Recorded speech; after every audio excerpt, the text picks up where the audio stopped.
Hello, welcome everyone to the seminar. Let's get started. Welcome to the online audience as well. It's our pleasure to have Navarro Gastiasoro here today. Maria did her PhD in Denmark with Brian Anderson on conventional superconductivity. And then she was a postdoc with Rafael Fernandez and Andrei Chubukov in Minnesota.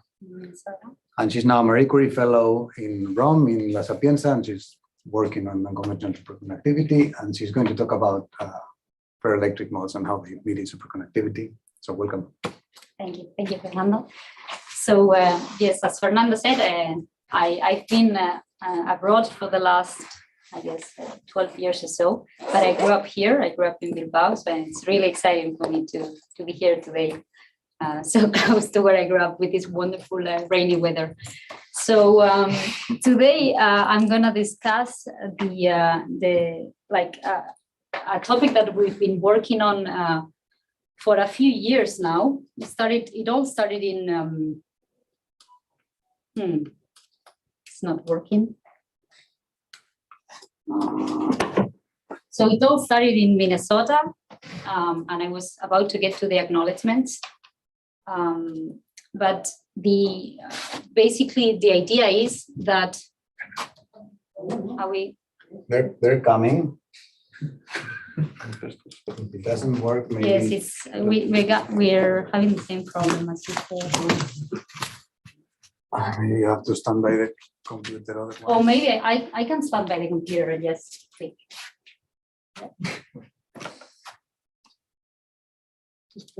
Okay, I'll just keep clicking. So if not, I will be here. No, if not, I'll just go on to it. Yes. Okay. Yes. Perfect. So this work, as I said, started in Minnesota when I went there as a postdoc with Rafael and Andrei, and I just want to acknowledge that nowadays, so the work that I'm going to present today is mostly been done at Sapienza with these three people here. But yes, as usual, it has evolved into different things, and I'm also collaborating on similar issues about ferroelectricity and this strontium titrate. So what is the outline of the talk today? I'll discuss, first of all, I want everyone to start on the same page to know what is it that I'm doing. So I'll give a bit of an overview and try to place myself into the context of superconductivity, which as many of you know, it's an extremely wide topic. I'll discuss a little bit what are polar metals. And then I'll essentially explain this microscopic model that we have developed, which is basically how to couple electrons to these ferroelectric modes, which, as I'll try to explain, is not as obvious as we first thought. And then finally, I'll show how one can use this microscopic model to estimate in real materials, whether this mechanism works, doesn't work, what are the drawbacks, and so on. And by the way, at any point, just stop me if you have any questions. So first, let's step back. What is it that I'm going to be focusing today? I'm going to, something that we are very focused on is, pairing mechanisms. So as many of you may know, you may have pairing mediated by different types of bosonic fluctuations. So you can have these last years, there's been a huge boost on these hydrides, where some of the people here, there is a group, one of the experts in the world doing, computation on this kind of superconductors, but these are what they are called the conventional superconductors. So the glue, if you want, the attraction is mediated by phonons, which are lattice vibrations. Now, in the, let's say, 70s, 80s, 90s, there was a big boost because there were other types of materials where now the superconductivity is supposed to be, or at least the main candidate are, rather than phonons, magnetic fluctuations. So this would be the case of cuprates, iron-based superconductors, ferroheliums, and so on. What I want to discuss today is a little bit following this idea that you get a superconductor that arises from an ordered phase, but is instead a ferroelectric phase. Okay, so what happens when you have say, a ferroelectric phase and a superconductor in proximity. So this is experimental data, which means that these are materials that exist. It might be relevant the most, the prototype, and actually all this work was based on this type of material. You do strontium tightening, you do many different things. It's very close to this ferroelectric transition, and then there is a superconducting dome. And now the idea is, can we get pairing mediated by these ferroelectric fluctuations? So this is, the main idea, the main motivation of this work. Now, I'll just do a recap of these two things first. So we all know what I'm talking about when I say ferroelectricity. So this is more or less how the phase diagrams of strontium tightening looks like. You have a ferroelectric phase when you don't have, it's a band insulator, when you don't have any carriers, then you dope it, and then it goes through a superconducting phase. And so essentially across this, let's start first with this transition. So we go from the paraelectric to the ferroelectric phase. And then you can think that, so the system breaks inversion, and that inversion is broken through this polar displacement of the ions. So you can think that, the oxygens are sort of like negatively charged. Then you have the transition metal here, which is positively charged. Then there is polar displacement. So they move out of their equilibrium position and they create an electric dipole. This is in the ferroelectric phase. At the same time, in many of these systems, one usually can describe this phase transition. It's not always the case, but it's often the case that one can describe this transition through the softening of a transverse optical mode, so a mode that is infrared active. And indeed, I took this from a rather old hyper-Raman experiment, where it was following the frequency of these transverse optical modes from, say, room temperature down to very low temperatures, and you see that there is a quite robust softening of a mode. So this is what I'm gonna call in the ferroelectric mode. This is the mode that I'm gonna be coupling the electrons to. And if there is some phonon experts in the audience, you might, already see where the problem will be.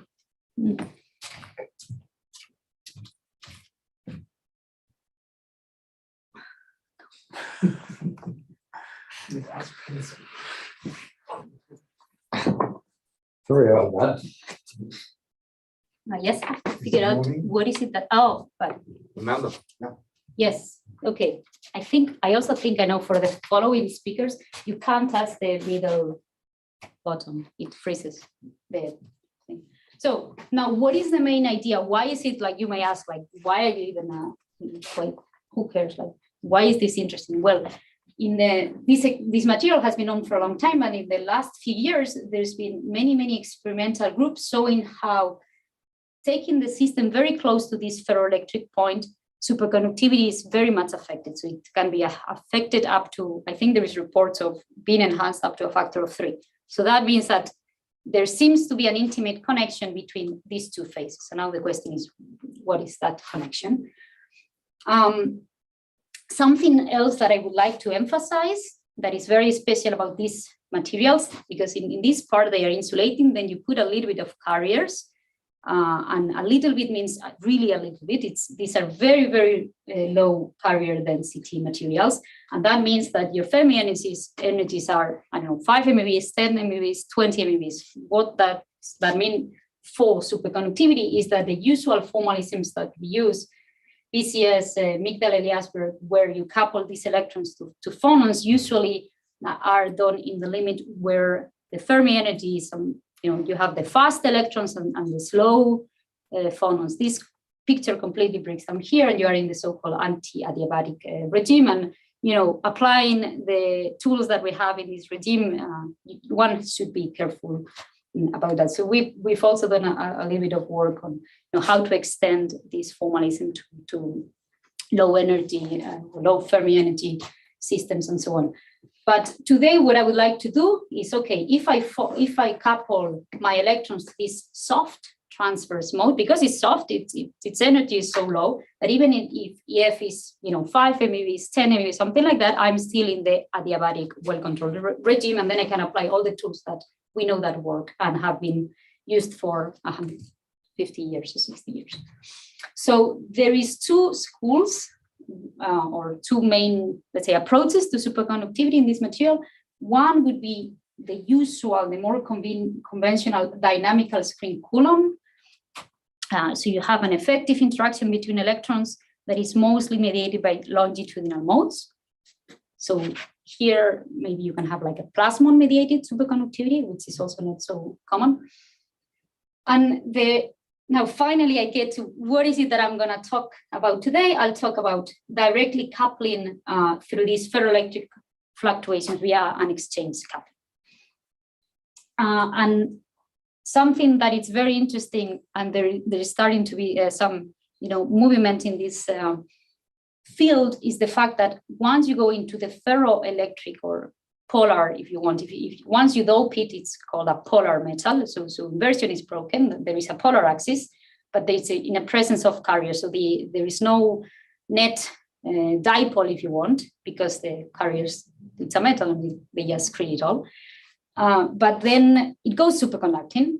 And so it's a superconductor that develops in a symmetry broken phase, and it has strong spin or important spin-orbit coupling. And there is, I think this article came up last week from Jonathan's group, where there is claims that you can have topological superconductivity in the system. So again, it's very promising playground, let's say. And then there is a very recent development. There is a boom on these heterostructures. I know that many groups here work on 2D stuff and heterostructures, where they basically use a sibling of strontium titanate, but the idea is the same. It's very close to a ferroelectric phase, and they doing different things, mostly doing sandwich kind of like heterostructures. They create a two-dimensional electron gas, and then they have measured also quite high, much higher actually superconducting temperatures than in this material. And there is some claims, this is all like a few weeks old, so who knows what will happen, but there is some claims that this direct coupling could be a good mechanism or a relevant mechanism in this system. Okay, so let's start with the direct coupling to these ferroelectric modes.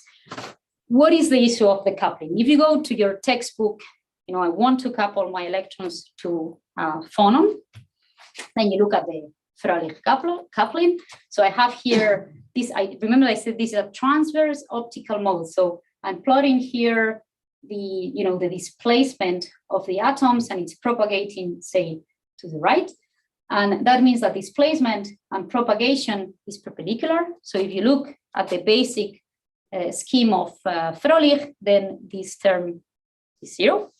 Now, there were people saying, wait, well, this is only true if you have a complete isotropic system, and in a crystal will introduce some corrections that come from the coupling to the longitudinal final eigenmode and so on. But this coupling, it's quite well established now that it's very, very, very tiny. So one cannot go that way, I would say, or it's rather challenging.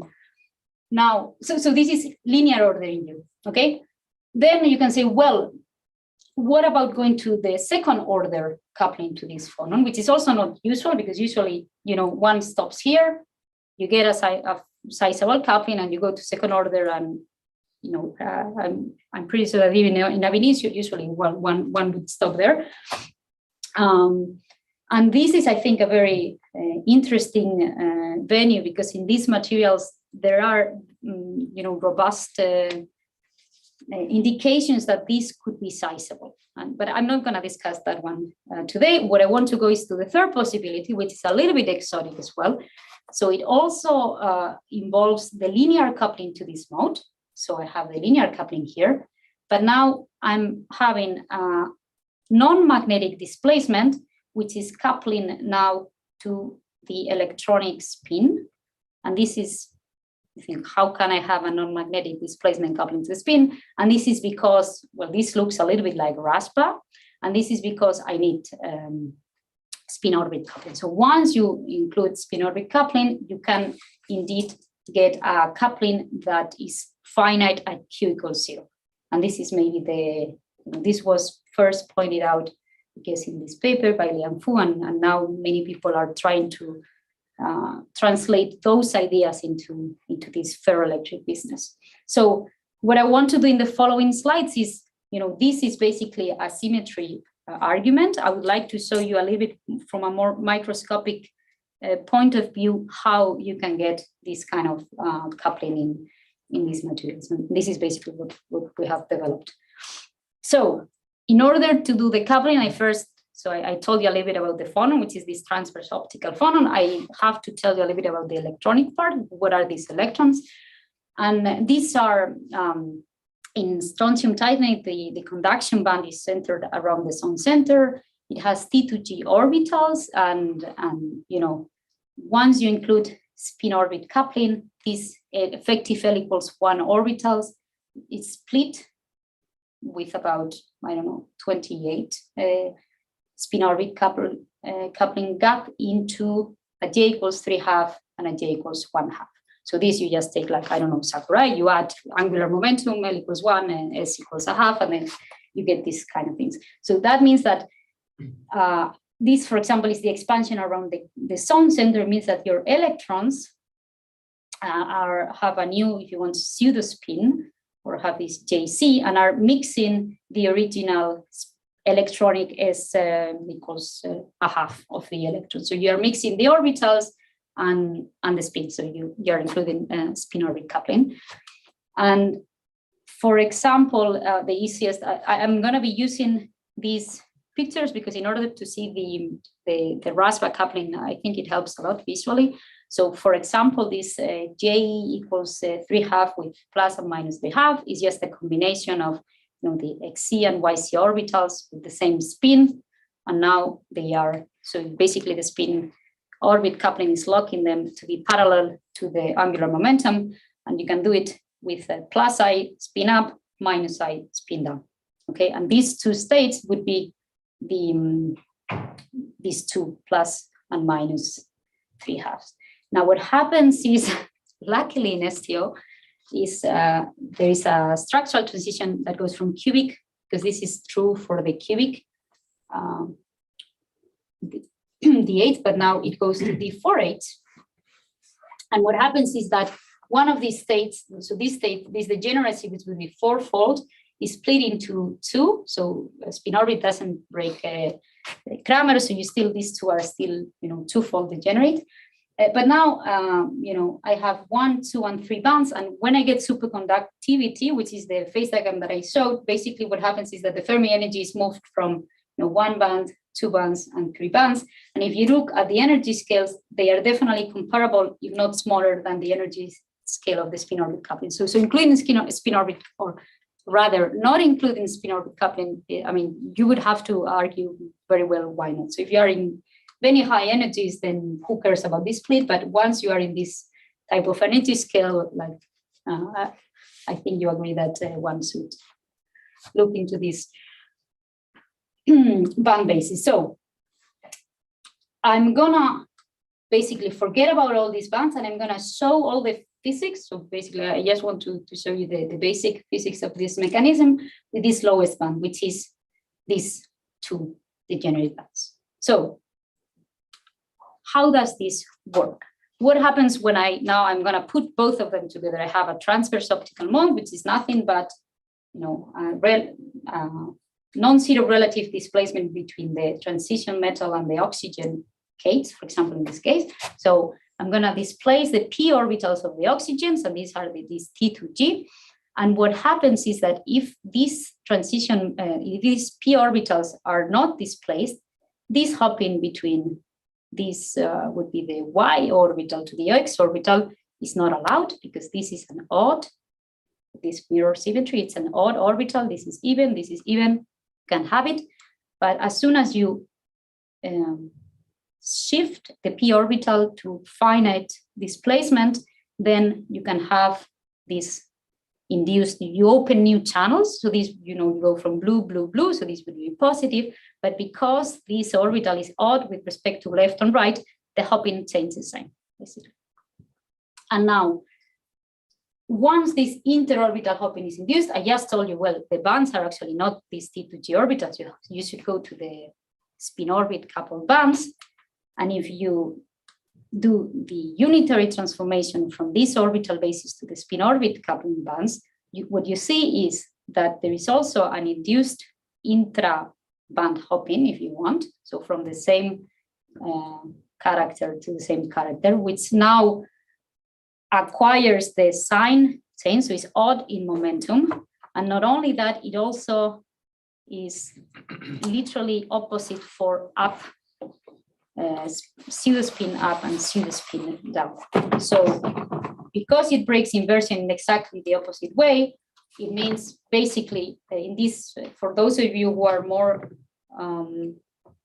used to the Rashba language, it means that each of these bands experience this kind of new effective field, which will be literally opposite, right? So if you are a spin up, and you'll have this kind of pseudospin band split.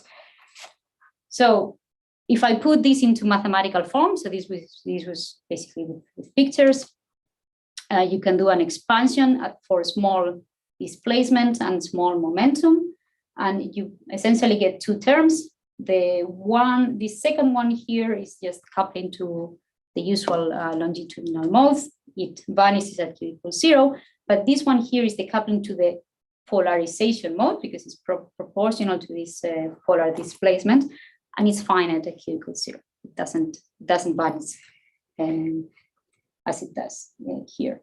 And then once you translate or you map this interorbital hopping into the pseudospin up and down bands, you get a matrix form that now it's in this pseudospin 2x2 matrix that is basically coupling the up pseudospin opposite to the down pseudospin, and both of them are proportional to k, so it also breaks the inversion. So this is basically like a Rashba-like coupling. Okay, so this is the first message of, even if you zoom out from now on, the electrons, once you include spin orbit, can couple to something that is non-magnetic in a Rashba kind of way, and so you'll have coupling between those pseudospins of the electrons. And now, once you have this type of coupling, now is when you can start playing, because now you have an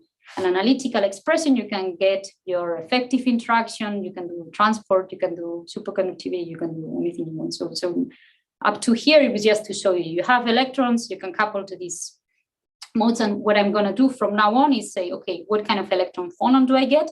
And what kind of pairing interaction do I get? Also, I don't know, how many, I just want to say that this was just one of the channels, the coupling that I introduced in the very beginning, which is usually this isotropic Rashba, which is what you get, for example, in a cubic system or a completely isotropic crystal, would be K cross sigma. In this case, because it's tetragonal, in principle, you're going to have the two-dimensional irreducible representation and the one-dimensional irreducible representation, which is basically the C component and the X and Y components. So it's a little bit more general, but the idea, so this thing was this one here. You can generalize it to any T2G you want and to any phonon you want, and in principle also to the point group of your system, whatever that one is. Okay.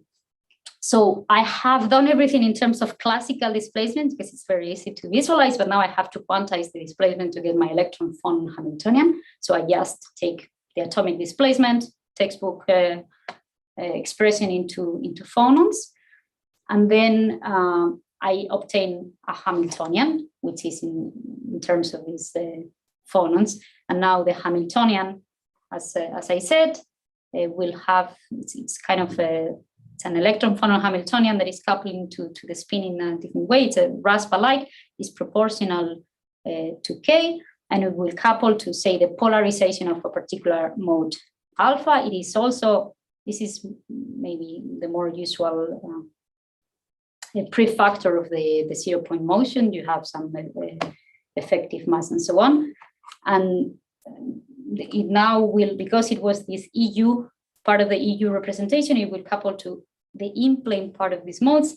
The other one that I said will couple to the A to U will couple to the out-of-plane part. But the important thing that I wanted to say here is that you can really develop, like go really far into the analytical expression. And then once you get this analytical expression, you can get your, you know, your effective interaction and so on. So basically this whole derivation was just to do some algebra to get the effective electron phonon interaction. And now that I have this one, I can say, okay, now I'm going to couple to, I don't know, some phonon that is transverse or some phonon that is longitudinal and so on, and play the usual game.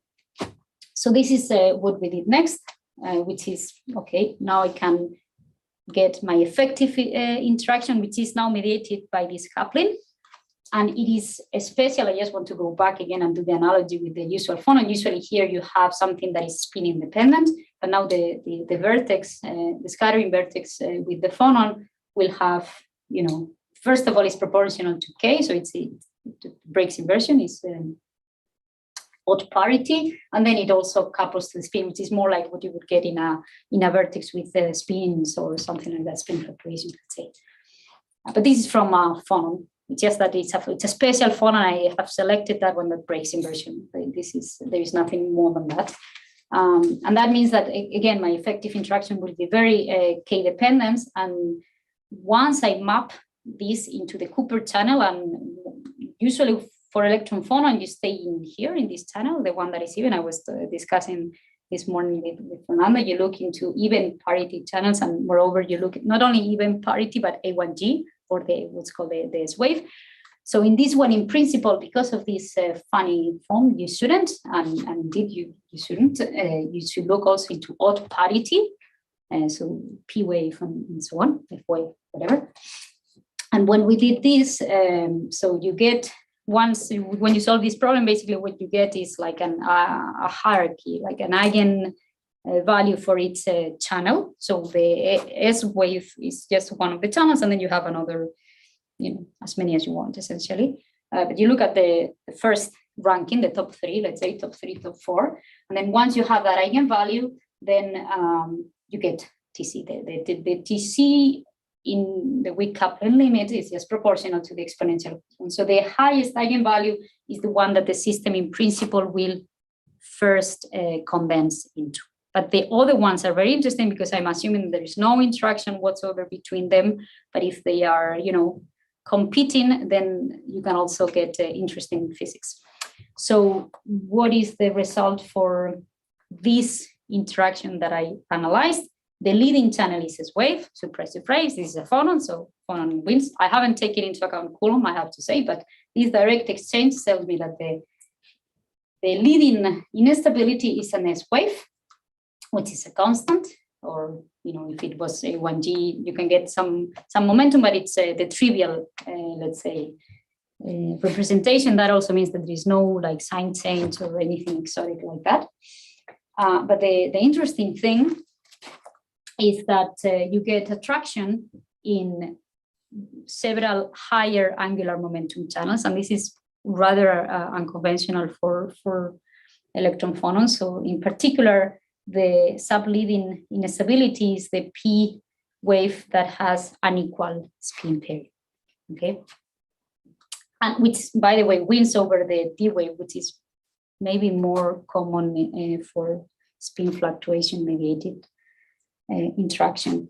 So the fact that I have this kind of P and D wave subleading attraction is, you know, only because I have a phonon that, as I said, is odd, has odd parity. So usually when you do superconductivity with phonons, the main, as far as I know, the main bulk of these phonons that will contribute to superconductivity are A1G or B1G or like G, you know, get out the even parity phonons, and therefore you get A1G. But in this case, it's the odd parity, and you see it here.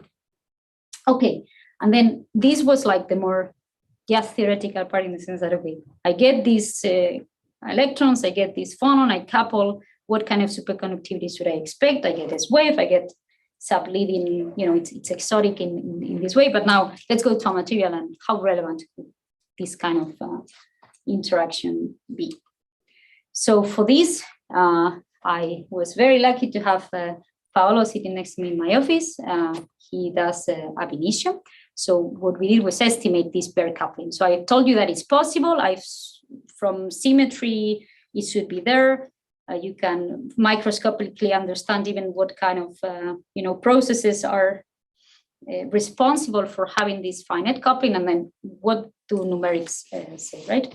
So we teamed up with this ab initio people, and so the first thing we had to do was, it's not very clear how exactly what is the atomic displacement that exactly happen in this mode. There is different experimental reports saying that it's mostly titanium going against the oxygen. So at the end, what we did was try to do it as, map as much as possible. So if you have in this D48 point group, if you have an EDU mode, any general polar displacement that belongs to this irrep will have to be a combination of a particular basis that is complete, okay?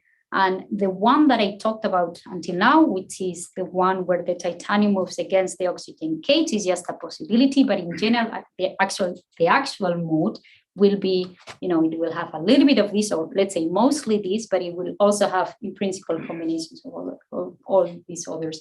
And once you map out, the coupling to all the modes, then you tell me your mode, what it is, I decompose it, and then I'll tell you the final coupling. So in a way, it's less risky. And this is the path we took with this frozen phonon. So how does it work? I've been told that many of you do ab initio. So without many details, you basically go to the code, you freeze the lattice, so you put a finite displacement, you calculate in the presence of this finite odd parity displacement the electronic bands, and you see what happens. And as I just told you, what should happen is that the electronic bands shift Rashba, and that's actually what we find. And this split is proportional. We saw from microscopic that should be proportional to this. You can think about it as an induced hopping, or it can be even some orbital effects, but it should be proportional to that particular term. And indeed, from the analytics, you can very easily obtain the different shift as a function of momenta. Of course, now it's going to depend, it's not isotropic, it's going to depend a little bit of the momenta direction, but you can basically selecting a few frozen phonon calculation, you can map out the entire Rashba coupling, and that's what we do. So once you get the fits, you can get your bare coupling. That is what we were looking for. So these are some ab initio results. This is the ab initio are the dashed lines, and I'm directly plotting the difference between, say, pseudo-spin up and pseudo-spin down, which is proportional in Rashba to K. So I should get something linear, and I do get something linear up to a point at least. And this is the good thing about ab initio, is that you get for free all the information. So, you automatically get the coupling to the first, the second, and the third band. And this is basically how we could map out the entire couplings to, S1 to down to S5 to both EU and A to U modes. And just to give you some estimates, so you put the Fermi wave vectors that are relevant for these materials, which is around, it's in units of 1/pi. This is like 10% of the beryllium. So it's a very weakly doped material. So it's a small, you can think about a small sphere. And then it was at least quite surprising that we got rather large values. We weren't expecting these large values. Like in the literature so far, there were like, if I overestimate this number, then I would get something like 5, and from Avenis you get something like 19. So this is the first message that you do get. It seems to be, at least in this material, the coupling significant. Of course, significant, always keeping in mind that it will grow linearly or decrease linearly with K. So eventually this thing also, if you don't have electrons, first of all, you don't couple to it, but the coupling also gets linearly weaker. And then the only thing left I have to do is I have my G, and I told you I know how to calculate the effective pairing lambda. So I just plug in these numbers and I get the superconductivity part. And before I go into the superconducting estimates, so this is maybe a little bit more interesting for the experts, but this is another interesting thing or noteworthy thing about this material is, first of all, it has 1, 2, and 3 bands as you fill the doping, and their TC seems to be rather depending on the type of dopant you introduce in the system, and in particular, bulk superconductivity has been only detected, as far as I know, at least reported for this regime here, and no bulk or no Meissner was detected in this part here. So at least what I'm going to try to do today is get,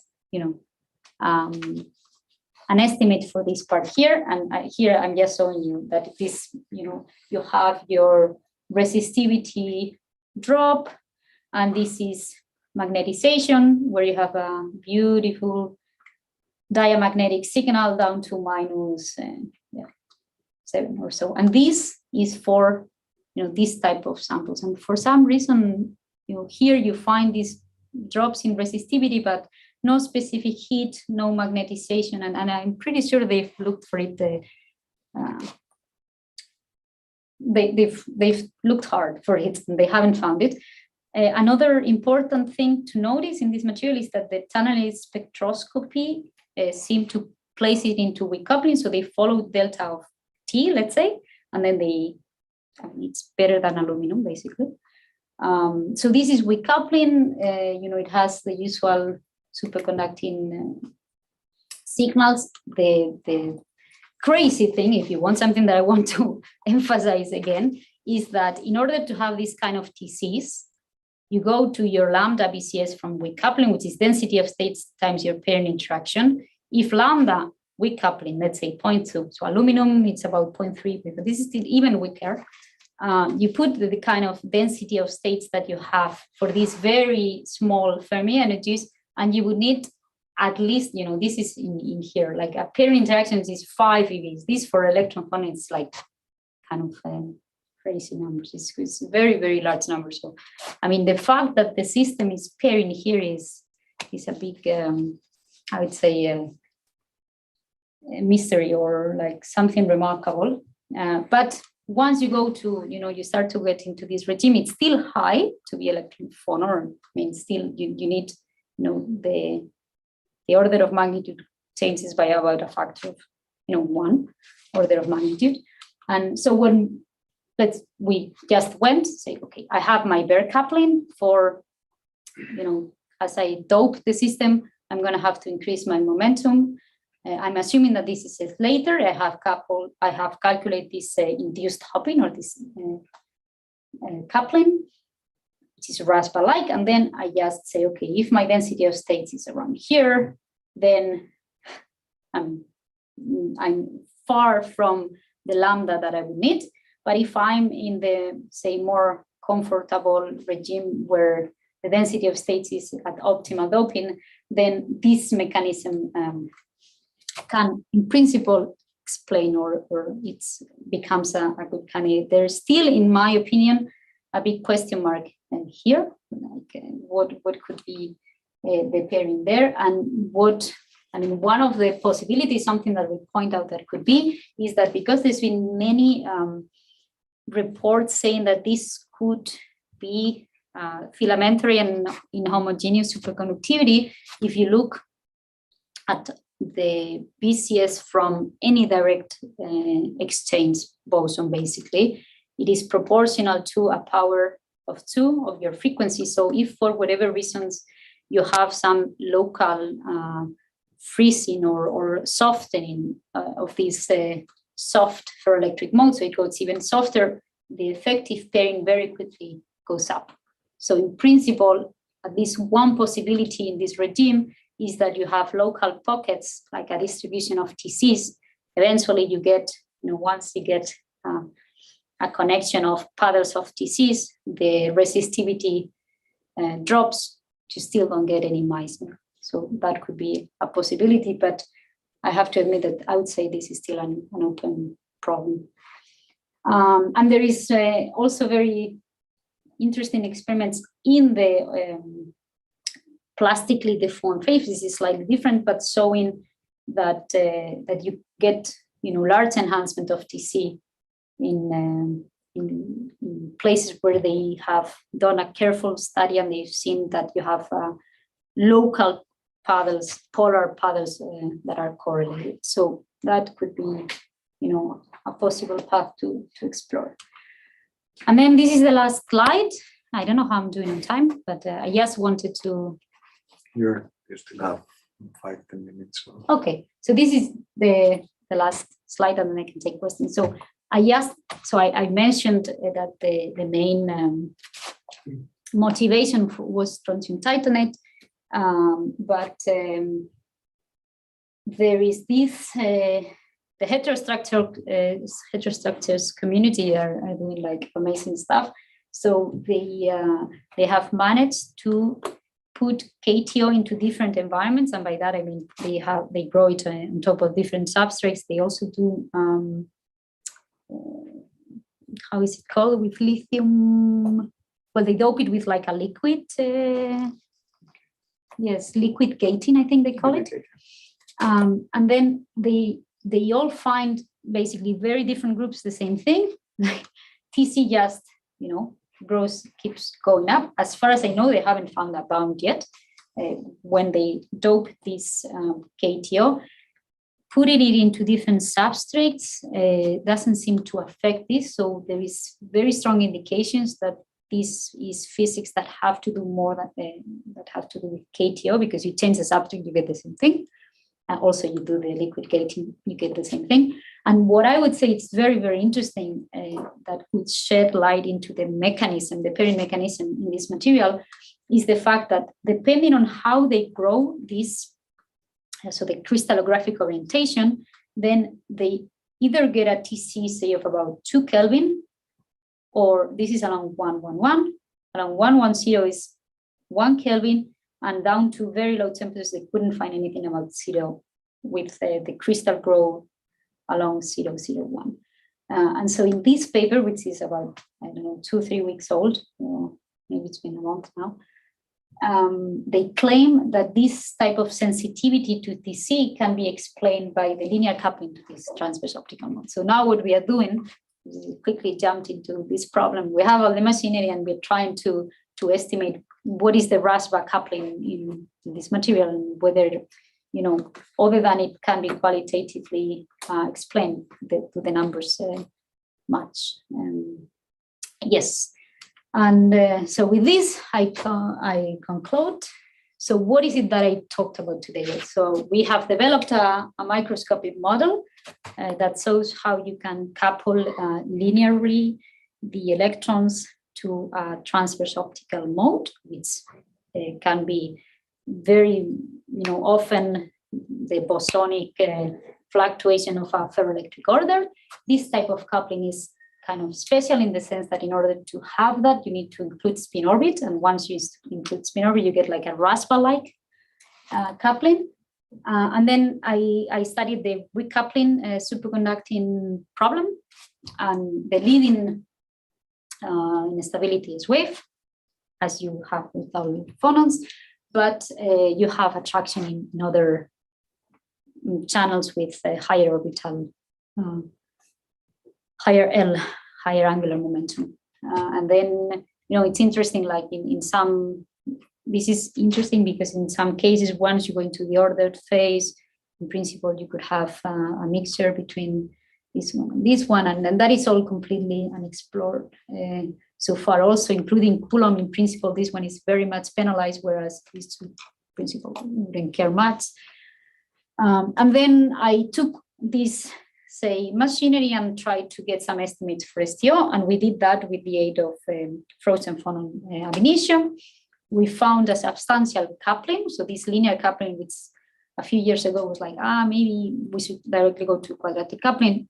Once you include Spinorbit, seems to be, at least numerically from ab initio, it seems to be there, it seems to be sizable, and the corresponding lambda BCS seems to be also sizable, but in the, say, optimally doped regime, in the one band regime, like it's extremely weak, and we also know why. It was not a surprise. You have a density of states which is so low that you would need like, a 10 or 6 CV kind of interaction, which from a phonon is at best like, 3 min.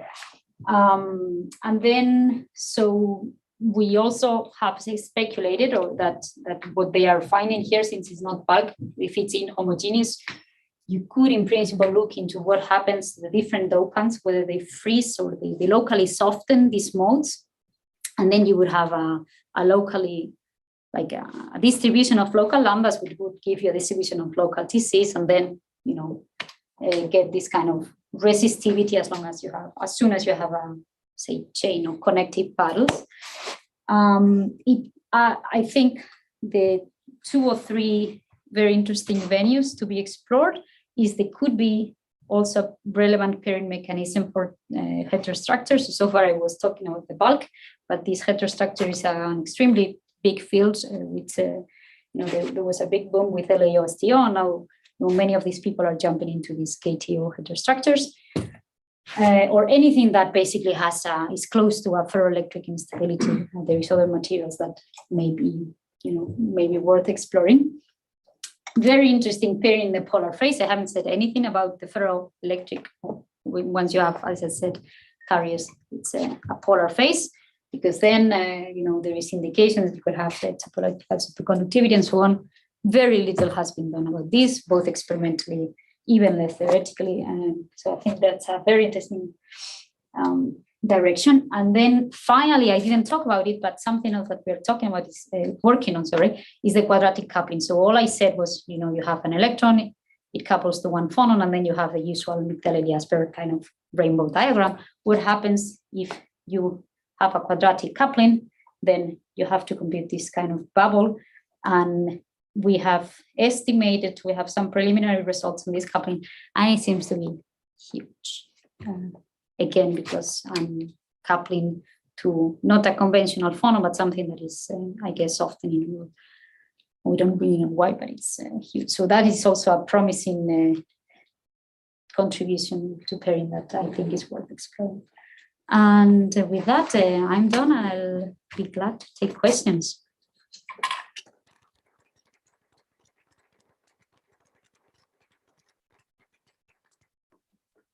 Thanks a lot for a beautiful talk. We can now have a few minutes for questions. I also can read the questions from the online audience, if there are any, but if there are also from the live audience, let's start. Yeah. Yes, so thank you, Maria, for the very nice talk. I really enjoyed it. I have a couple of questions, actually. So the first one is, so once you dope the material, why are you assuming that it's really this transverse optical phonon mode that drives the superconducting transition, right? Because it could be that there are other modes, then you have like a metal, right? So there are other modes that couple. And actually, as far as I understood, when they are talking about polar metals and so on, actually the polar mode is normally very weakly coupled to the electrons, right? So isn't it expected that are actually all the other phonon modes in the lattice that we contribute the most to the electron phonon coupling? So what I can tell you is from ab initio, right? This calculation is done with, you freeze something that is polar and then you couple to it. And what I can tell you is that that coupling seems to be sizable. Now you are asking whether it would be coupled strongly to other modes. So what has been argued is that, maybe I have a backup slide here, is that when you go into what happens to TC, let's see if I have one. I don't have, okay, so this is some of the things that they do to see how TC changes. And I want to see what is the main contribution from TC, and then you go to the which mode would be the most relevant one. And all the things they do when big changes in TC happen, they follow with Raman, and the mode that is moving the most is this transverse optical phonon mode, even in the presence. So basically, when you look at Raman data, there is no difference from it being in the insulating phase or in the doped phase, which was related to once you dope it. This is even so both inside the ordered polar phase and also outside. So you see this softening, because if it's softening, I'm still in the ferroelectric phase. And the mode that seems to be mostly affected, let's say to first order, experimentally from Raman, seems to be that one. Whereas the longitudinal modes, for example, when they do this, so basically with this, they put some isotope substitution, they put a little bit of hydrostatic pressure. And when they follow the other modes, it's, for example, at very low pressures, TC quickly drops. And the other modes, don't seem to be experimentally. Again, I don't know if anyone has done any ab initio study of how are the rest of the modes change when they do all these things. But experimentally, this seems to be also from optics, because they can do reflectivity and so on. It seems to be like that these other modes are not so much changed. Of course, everything will be changed, but mostly what they see is this one that is so, you basically are taking the system farther away or closer to its ferroelectric phase. So that means that this soft mode will be very much moved. And TC is moved very much, like enhanced, say, by a factor of 3. And then the idea is, well, the most obvious candidate is to follow the coupling to the mode that is moving so much with doing these small things. That's the idea. But as I said, there hasn't been careful ab initio study of how are the modes, as far as I remember. I'm not going to put the hand on 5, but yes, I would say that's the, experimentally, it's been guided mostly by what they know experimentally. Yes. And the second question was, or did I? I didn't say it yet. Okay. There is only the question. So you can ask the second and then maybe next. Okay, so if you were able to calculate this electron phonon coupling at linear order ab initio, including spin-orbit coupling, you would be able to capture your effect, right? So this was ab initio with spin-orbit. Right, but it was not the coupling which was calculated. No, exactly. So in order to calculate that, I'm not an ab initio person, but as far as I understand, in order to calculate this coupling ab initio, you need to go, so this is a small Q coupling, right. Huge system sizes, you have spin-orbit, so that means also big. So I think it's computationally very challenging. Yes, it is. Right? Yeah. And then you would have to do it with, so you need to assume some eigenmode, right? As far as or you solve the how is it called, this matrix, the D? The G, yes, the electron phonon matrix elements, you need to calculate. Yes, and the problem is that the actual eigenvector, so you are going to couple it to a particular mode, and the actual eigenvector that you obtain seems to be quite dependent on the functional. Yeah, probably, yes. And then the results that you get, so one thing is the dependence on the functional, the other thing is the challenge that is a small Q. So you really have to go to very big system sizes. So what we did instead was, this is a much cheaper way of doing it. And then you just decompose it into different modes. And then what we did get is not from ab initio, but from neutrons. I think I put it back. Yes. So neutrons actually told us in the 60s, I think it was, neutron and Raman, what the decomposition of the mode is. So how their data So you basically decompose it into these as different SIs, and then you do frozen phonon, which is at Q equals 0, and then you decompose the mode into what the experiments tell you and get an effective G. And it is very sensitive. That is also true. So what we found also is depending on whether the phonon is pure Slater or you put Slater is like S1, where the titanium and the oxygen shift with respect to each other, or you start to move a little bit the strontium, you start to, another thing that you can do is a distortion of the oxygen cage, and that gives a huge coupling. So if you have just a little bit of that, you end up with a coupling that is almost a factor of 3 large and so on. And this is a big question mark. I don't know whether, because if you do ab initio and you tell me this is the eigenvector, then I would tell you, but you haven't included the coupling between the different modes and harmonic effects. You have to go to low enough temperatures. You can't be at 200 because this is a soft mode.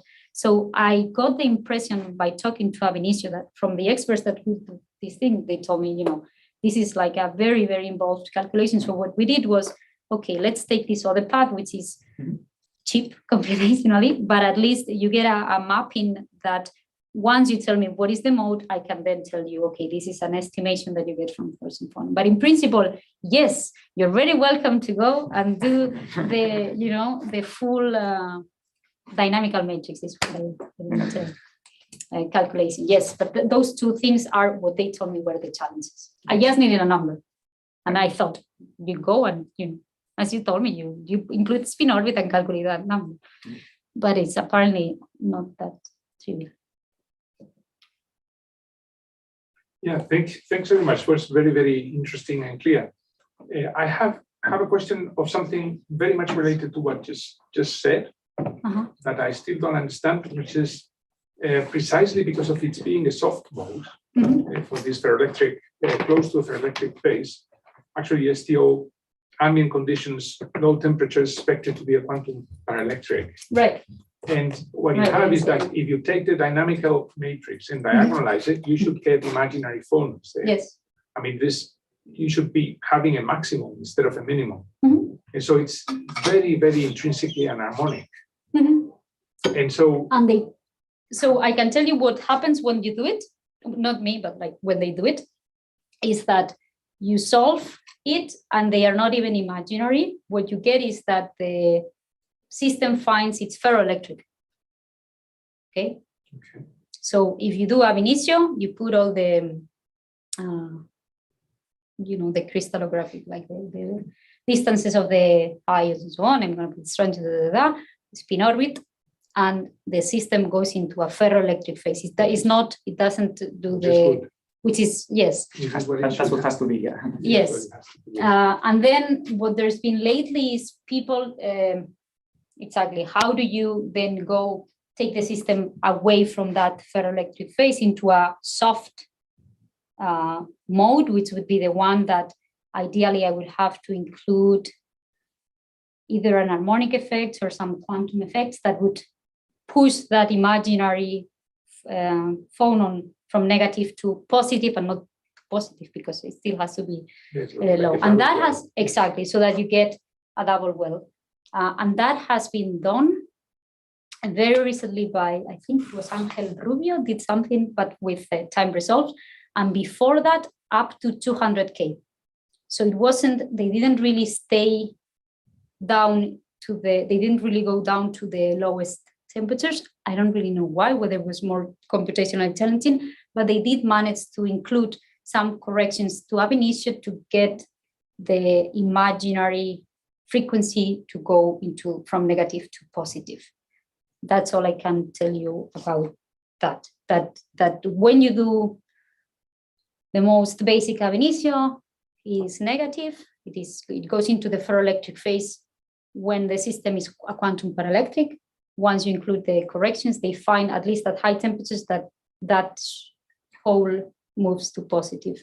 Then this anharmonicity, would it affect what you get after that, your superconducting phase, and all these problems I don't know. Having about I don't know, models? because what exactly could be, I don't know.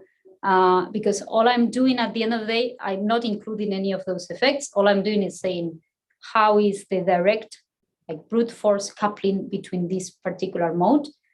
But in reality, what I do have is the electrons coupling to something that has not frozen, as you say, in principle, is a propagator that will have some properties, including, even without the electrons, I have to include the rest of the lattice. I have a double well and so on. That, I don't know whether it would change this. I haven't thought so much about it, but I know that in order to explain or to when you're in the insulating phase, if you want to explain many of the experiments, you need to include those effects, absolutely. Once you dope, everything gets even more complicated because, as Juan was also saying, you're gonna, these electrons are also gonna affect the phonons and so on. But they are very, so these are very weakly coupled, very weakly doped, semiconductors. So many of the longitudinal modes and so on are not feeling much about these electrons. You are in a KF, which is very, very, small. Once you go to 10 to 21, 10 to 22, then you should, the phonons, you have the more conventional picture where the electrons become very fast. Born Oppenheimer, you start to get the phonons and so on. But in this, let's say polaronic kind of liquid, I don't know.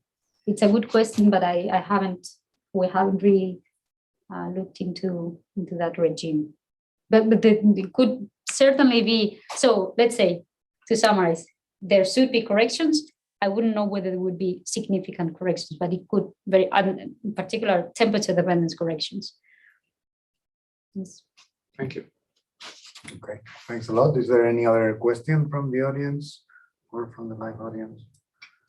So I think we can end here. We can thank again Maria for the seminar.